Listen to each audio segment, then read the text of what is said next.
What's up guys, TG back here with another Mayans video, this one doing a recap and review of Season 4, Episode 8, The Righteous Wrath of an Honorable Man. This episode kicks off with a member of the Mayans Nevada Charter riding alone down the road getting chased by three sons. He quickly gets knocked off his bike and shot dead. When we return from the opening credits, Easy has a dream about Gabby and his time with her, and he eventually wakes up in distress. We then go over to see Angel and Adelita with their baby. They're trying to adjust, and although Adelita is having some trouble feeding him, she refuses formula and keeps trying. We then cut over to Gilly, who's letting Ray and her kids stay at the house. After the events a couple episodes with Paul, she wants to give him some space. Easy arrives at his father's butcher shop, and Felipe explains that he shut it down because it's time to let go and move on. Although Easy doesn't give exact details, he admits to his father that Gabby is buried under dirt and branches. As Easy walks away, a furious Felipe says that he's glad Easy's mother isn't there to see what he is today, and Easy actually agrees with him. After he leaves, Felipe breaks down and slides to the floor in tears. We then go to a meeting at the table in the clubhouse, and Alvarez says that the only way to end the war is to fully wipe out the San Bernardino Charter to send a message. The Yuma, Oakland, and Stockton presidents stay after this meeting and tell Alvarez to sit out of this battle. He doesn't want to, but they remind him that there's no club without him.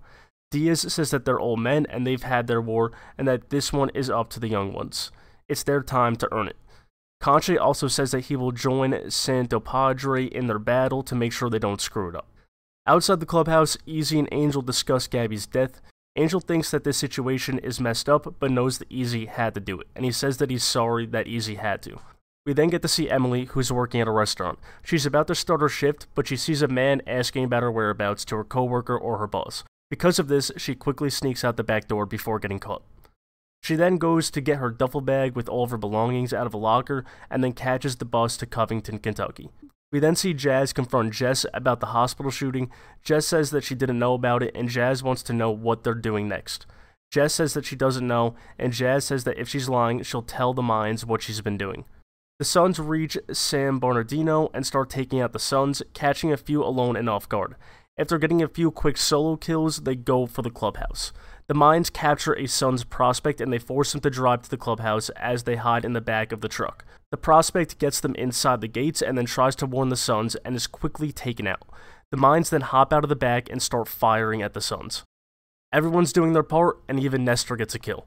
During this time, only one Mayan gets hit. They then enter the clubhouse, and no one inside knew what was going on because they had loud music playing and they were partying. The Sons are unprepared and they are no match as they are basically fully massacred. At one point, Bishop gets sent to the ground and is almost killed by his son, but Taza saves him right on time. Easy spots his son in their meeting room and is almost shot but is able to dodge the bullet. Easy is then able to get a quick shot off and kill him. Kanji enters the room with Easy and they're alone, and Easy shoots Kanji in the head, killing him. Angel walks in right after and sees what went down but doesn't say anything about it. We then get back to the Santo Padre clubhouse where everyone is celebrating their win. Easy sits down next to Manny and says sorry about Kanji's death. Easy tells Manny he should make a move for vice president now, but Manny doesn't seem to be in the mood. He's upset over the death of Kanji and doesn't want to celebrate. Bishop sits down next to Taza and says that he would not have saved Taza if their roles were reversed, but Taza doesn't think that's the case. Overall though, he doesn't really care, and he says that they're square now and that he doesn't owe him anything anymore. Marcus then arrives and the music is turned off. He says that they lost a good soldier in Kanji, and they toast to him and celebrate his life. As they do that, Manny gives Easy a very interesting look, as if he may be suspicious of him.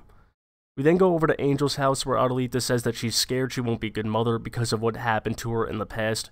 Angel says it's true they may both be messed up, but their baby is pure and it's now their job to protect it. Back outside the clubhouse, Cody arrives and Creeper takes her inside to meet everyone.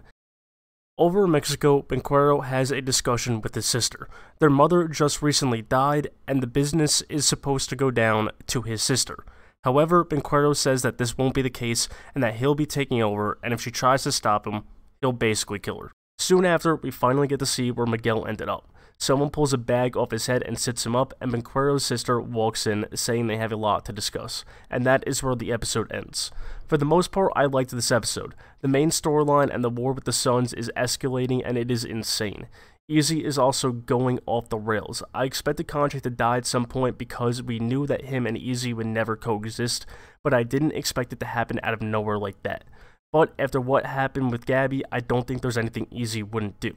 Also, when Kanji told Alvarez that he would go with Santo Padre, I was worried that he was planning something, so now we don't have to worry about that. He's taken out of the picture.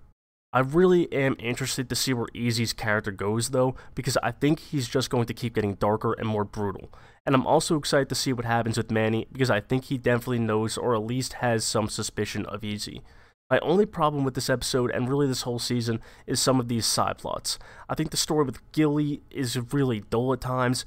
I get what they're going for, and I think it does bring a new level to his character, and I appreciate that about Gilly, but some of it's just being dragged on more than it needs to be.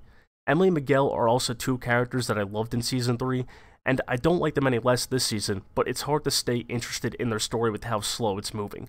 Hopefully they pick that up soon, because I really don't need to keep watching Emily just sneak around. There needs to be some advancement in that plotline. But for the most part, it was a really solid episode, and like I said, I'm really enjoying the main storyline. That's it for this video though, so leave a like and subscribe if you enjoyed, and let me know what you thought of the episode down below in the comments.